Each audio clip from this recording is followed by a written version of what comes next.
క్రైస్తవుడు మన పరిశుద్ధుడు రక్షకుడు యేసుక్రీస్తు వారి కనికరం కలిగిన నామంలో ఈ రోజున దేవుని వాక్య ధ్యానంలో ప్రతి ఒక్కరికి మన పరిశుద్ధుని పేరిట క్రైస్తవుడు.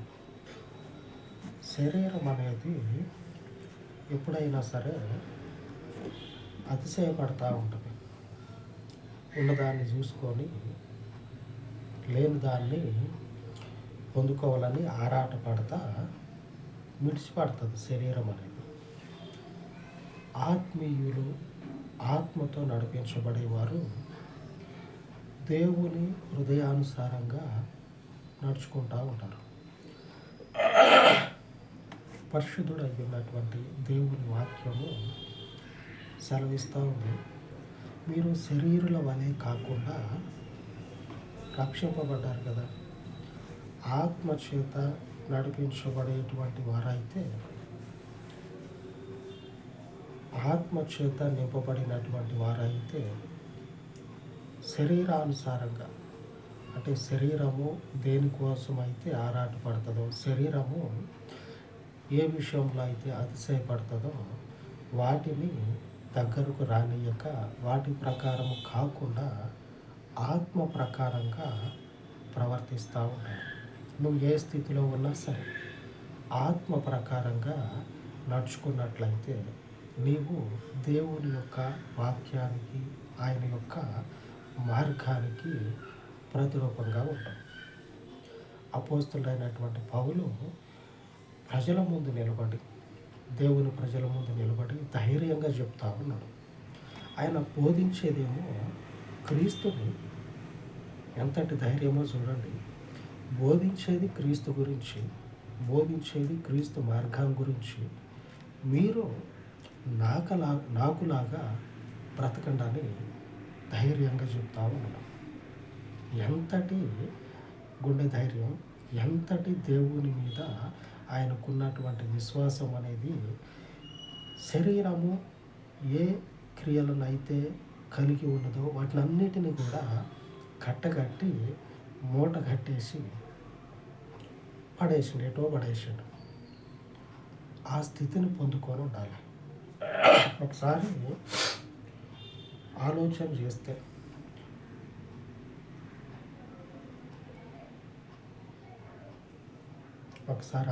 చేస్తే, క్రీస్తుని గురించి ప్రకటించే మనుషుడు నన్ను పోలి నడుచుకోండి అని చెప్పగలిగేంత ధైర్యము దేవుని వద్ద నుంచి వస్తేనే చెప్తా ఉన్నాడు.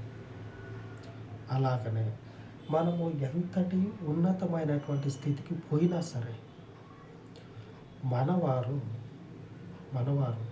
మన ఎడల చేసినటువంటి ద్రోహాన్నంతటిని కూడా మర్చిపోయి, వారి మీద మనకు ఉన్నటువంటి ఆ క్రోధం అంతటిని, ఆ కోపం అంతటిని కూడా మర్చిపోయి దేవుని మాట మాట్లాడుతూ ఉన్నాడు. చూసినట్లయితే ఆదికాండము చివరి అధ్యాయము, అనగా 50వ అధ్యాయము 15వ వచనం. యోసేపు సహోదరులు తమ తండ్రి మృతి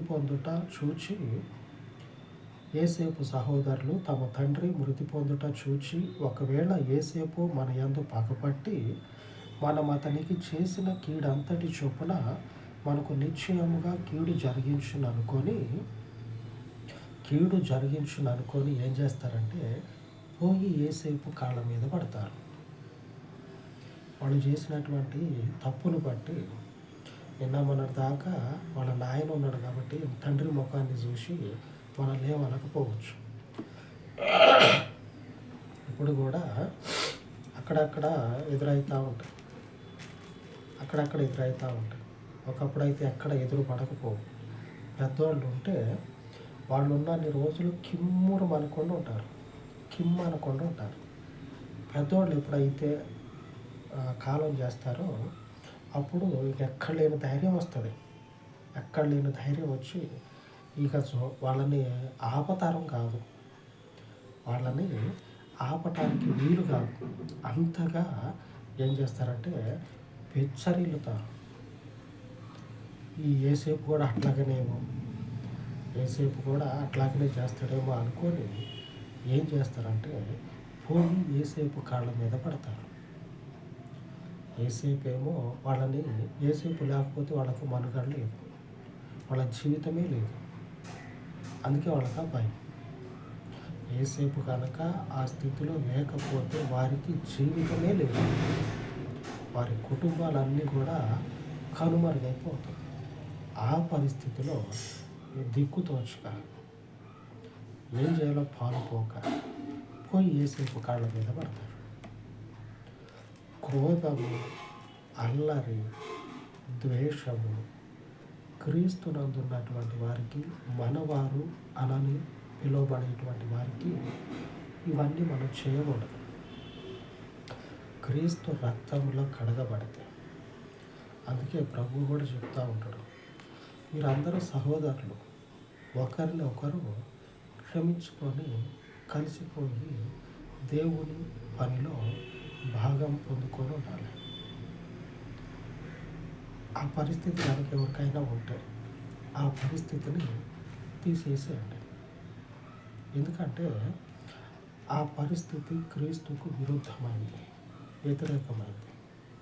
ఆ వ్యతిరేకమైనటువంటి క్రియలని మనం కలిగినట్లయితే దేవుని మార్గం అనేది ఉండకపోవచ్చు, ఉండదు మనలో. కనుక మనం ఉన్నటువంటి పరిస్థితుల్లో మనకు వలె నిజంగా దేవుని కొరకు ప్రయాసపడేటువంటి వారి ఎడల మనం ఏం చేయాలంటే సోదర భావం కలిగి ఉండాలి, క్షమాపణ కలిగి ఉండాలి. పోని మనవడే కదా, ఈరోజు రేపు లోకంలో చూస్తే వీడు మనవాడే కదా, రక్త సంబంధి కాదు, లేకపోతే మన బంధువు కాదు, రక్త సంబంధి కాదు, లేకపోతే మన బంధువులు కాదు, మన చుట్టాలు కాదు, మన అని అనిపిస్తే వాళ్ళని ఎంత దూషించేవాళ్ళైనా, ఎంత ద్వేషించేవాళ్ళైనా మన అనుకున్నప్పుడు లోకంలో ఉన్నది ఈరోజు రేపు మన కులమే కదరా పోని అనే మాట వస్తే చాలు, ఎంతటి ద్వేషించే వాళ్ళైనా సరే కలిసిపోతారు. దేవుడు మొదటి నుంచి చెప్తా ఉన్నాడు, మీరు సహోదరులు, దేవుని రాజ్యము నిమిత్తము ఆయన రాజ్యాన్ని కట్టుతూ ఉన్నప్పుడు మీరందరూ ఒకరికొకరు క్షమాపణ కలిగి జీవించాలి. తప్పు ఉందనుకోండి, చిన్నపిల్లడు అనుకొని వదిలిపెట్టాలి, వాళ్ళ భుజం మీద చేసిపోవాలి. ఆమె అంతేకాదు, చిన్నప్పుడు గొడవలు ఆడుకున్నప్పుడు వాళ్ళు చూడండి, అప్పుడప్పుడే బాగా కోపం, తెల్లారికే ఏముండదు, బ్యాగులు తగిలించుకొని స్కూల్కి పోతూనే ఉంటారు. దేవుడు కోరుకుంటా ఉన్నాడు, ఏసేపు ప్రత్యుత్తరం ఇస్తూ ఉంటాం.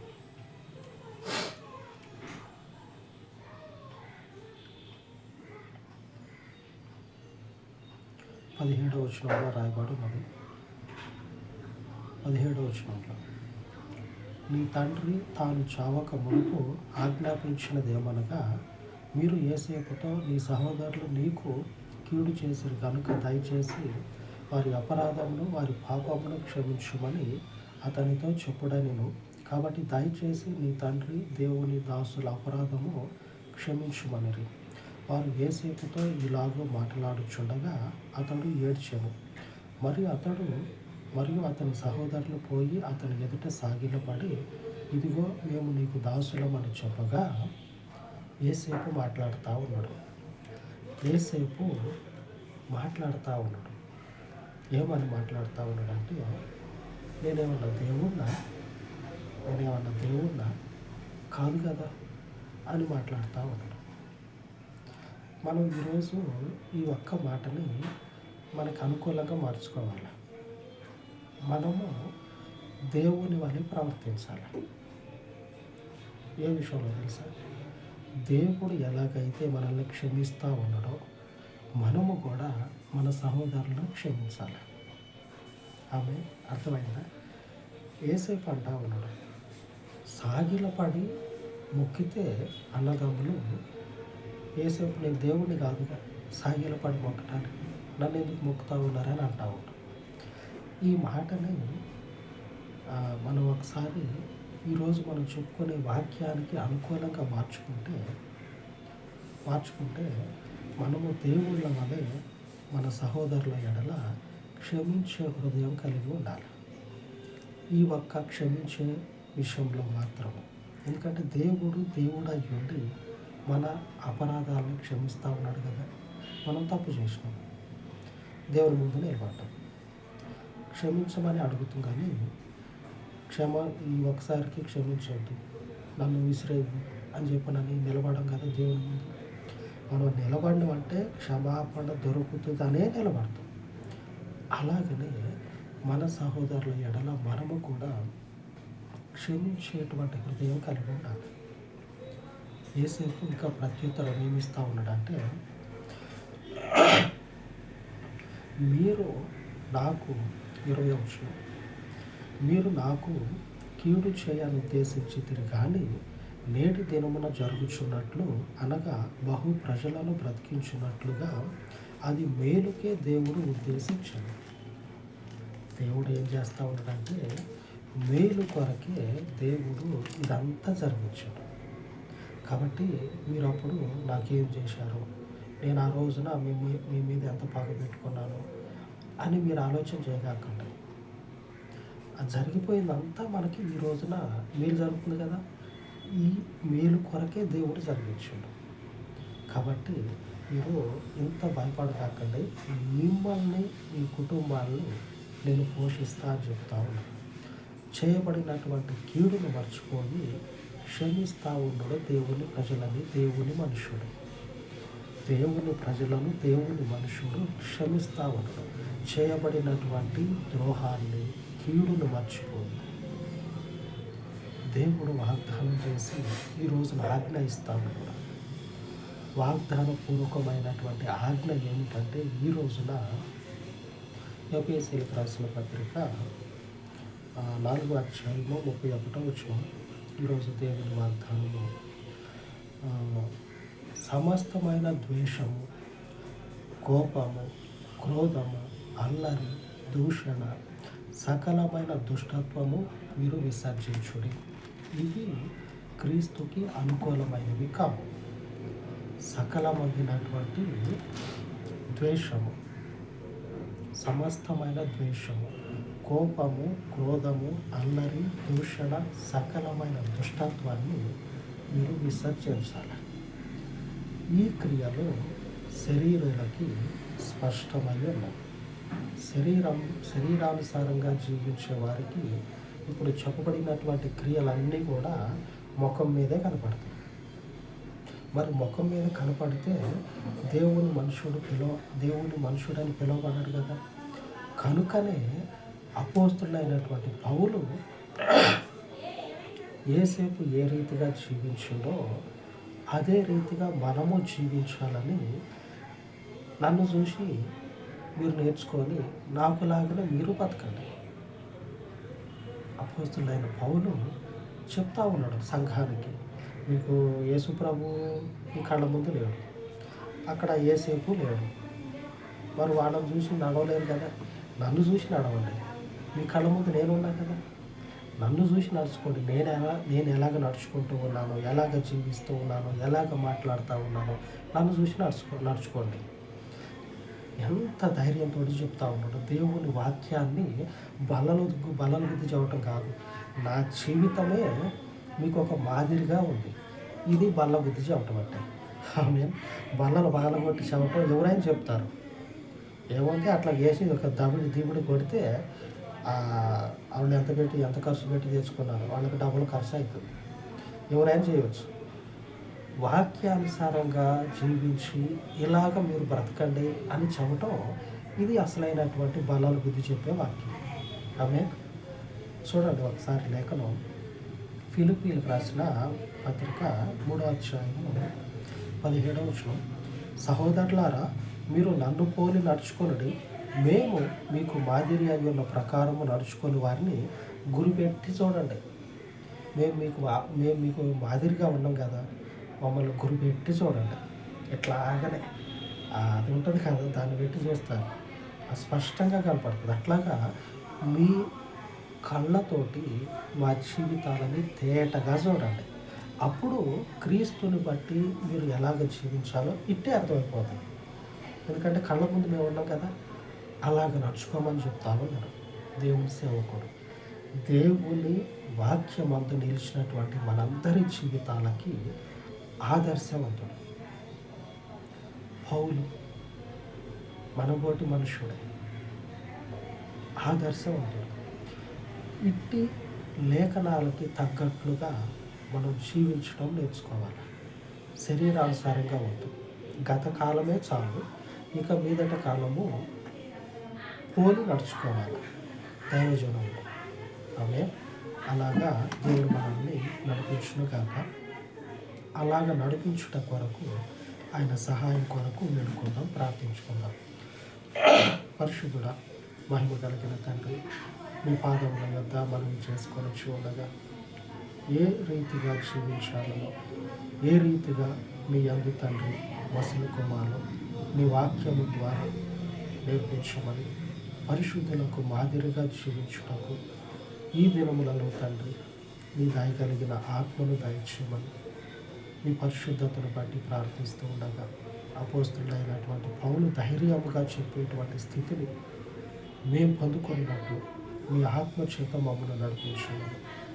నీవు తప్ప నడిపించేవారే లేరు.